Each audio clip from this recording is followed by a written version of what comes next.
Hai teman-teman yang berbahagia, berjumpa kembali dengan saya, Dr. Andri, spesialis kedokteran jiwa.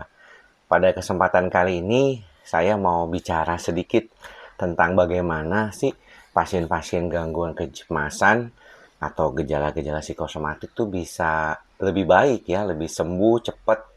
Dan juga sedikit curhat dari apa pengalaman saya sebagai dokter jiwa.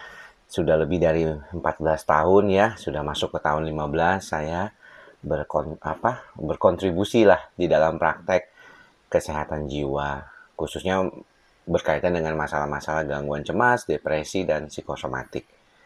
Teman-teman, kalau kita berbicara tentang kesembuhan, ternyata banyak informasi yang berkaitan dengan bagaimana sembuh itu seringkali dikaitkan dengan berbagai macam faktor.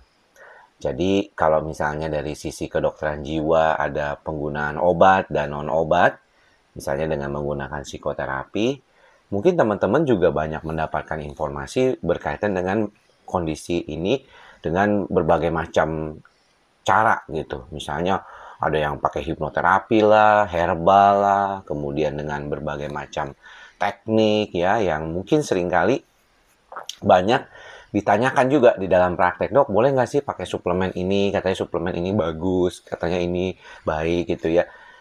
Nah, sayangnya saya melihat ya, ini belakangan nih saya melihat banyak sekali pasien-pasien saya yang ketika saya mulai menerangkan tentang apa yang perlu diperhatikan, itu mereka nggak dengar loh. Ya, kenapa saya bisa mengatakan seperti demikian? Karena sebagai dokter jiwa saya memahami sekali bahwa orang itu ketika kita meresponnya itu ada sesuatu yang mungkin kita bisa baca. Jadi dari apa yang kita bicarakan, kemudian cara merespon si pasien itu kita bisa lihat. Dan banyak di antara pasien-pasien saya belakangan ini ya, saya memperhatikan tuh ya, itu tidak terlalu peduli. Ya, jadi memang saya tahu bahwa mungkin mereka kepinginnya itu curhat gitu, karena udah lama nggak pernah didengarkan keluhannya secara benar oleh dokter-dokter sebelumnya, karena dokter sebelumnya ada bukan dokter penyakit kejiwaan ya, tetapi lebih ke dokter penyakit dalam, dokter neuro, dokter apapun lah itu yang THT, saraf gitu ya. Mereka cuma ngomong bicara tentang masalah fisiknya saja. Ketika datang ke dokter jiwa, mereka bicara tentang juga fisik dan dikait-kaitkan dengan masalah psikologisnya. Namun sayangnya di dalam beberapa kali pertemuan, bahkan bukan hanya di pertemuan pertama ya, biasanya kalau pertemuan kedua kita sudah confirm diagnosisnya, kita sudah mendapatkan rujukan terapinya seperti apa, niatnya ke depan, kalau batal atau gagal dalam terapi tersebut juga apa yang mesti dilakukan. Itu sudah ada konsepnya sebenarnya. Jadi yang kedua tuh biasanya kita akan menanyakan bagaimana hal-hal yang mungkin bisa dilakukan selain daripada penggunaan obat. Namun, yang sering saya temukan belakangan ini adalah si pasien ini merasa kayaknya nggak mau dengar gitu.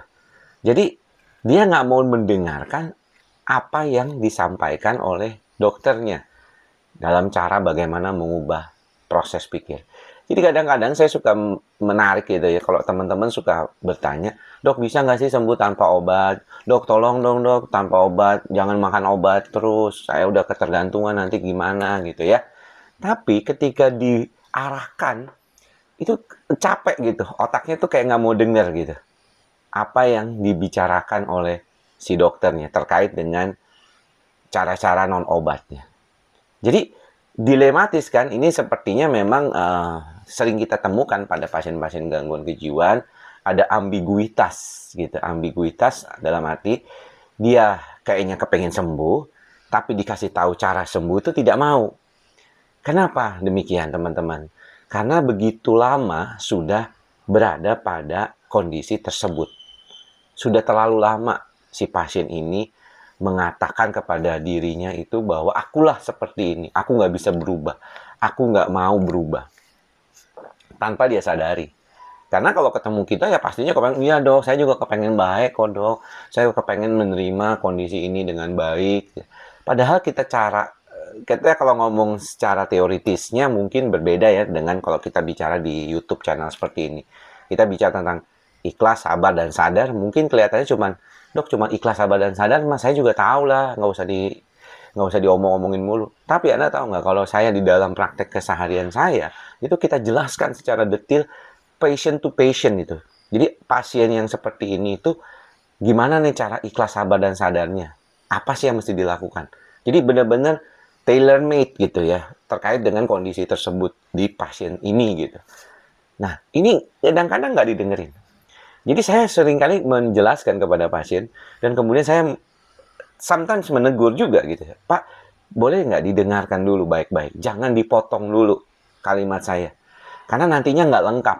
Anda belajar untuk mendengarkan dengan baik, dan jangan time to reply gitu. Jadi jangan kayaknya kepengen langsung bales gitu. Oh saya nggak gini, saya nggak. Jadi jangan. Dengarkan dulu, belajar menenangkan saraf otak itu dengan belajar menerima dulu pendapat orang lain itu.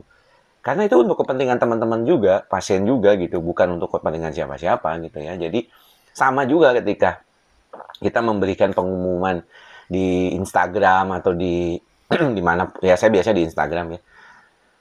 Tapi nggak didengerin. Ya, beberapa pasien tuh nggak dengar. Jadi dia tanya lagi ya, tanya lagi. That's not mindful. Ya, itu tidak sadar artinya. Inilah yang penting ya, teman-teman belajar untuk sadar, belajar untuk mengatasi keadaan yang tidak stabil di dalam kehidupan teman-teman sendiri dengan cara mengolah olah pikir kita supaya menjadi jauh lebih baik. Ya, mudah-mudahan apa yang saya sampaikan pada kesempatan kali ini bisa membantu teman-teman ya, belajar untuk lebih mindful, lebih sadar, belajar untuk menyerap informasi dengan baik. Kalau ada sesuatu itu dipahami benar-benar ya, pelan-pelan. Otak itu jangan terlalu sana sini gitu ya. Jadi pelan-pelan supaya nggak terlalu tegang. Ya, nggak terlalu jadi bikin pemicu buat kecemasan Anda. Kenapa? Karena kecemasan kita itu sebenarnya dipicu oleh sesuatu yang sifatnya akumulatif. Yang sebenarnya kita tuh sudah memahami kenapa bisa demikian, gitu udah tahu sebenarnya. Teoritisnya tahu sih. Tapi ternyata ketika dipraktekkannya untuk mengeliminasi hal tersebut itu tidak didapatkan. Pikir baik-baik dah teman-teman ya. Ini memang sedikit juga teguran ya buat teman-teman yang kadang-kadang seringkali lebih fokus dengan hal-hal yang maunya cepat-cepat segera.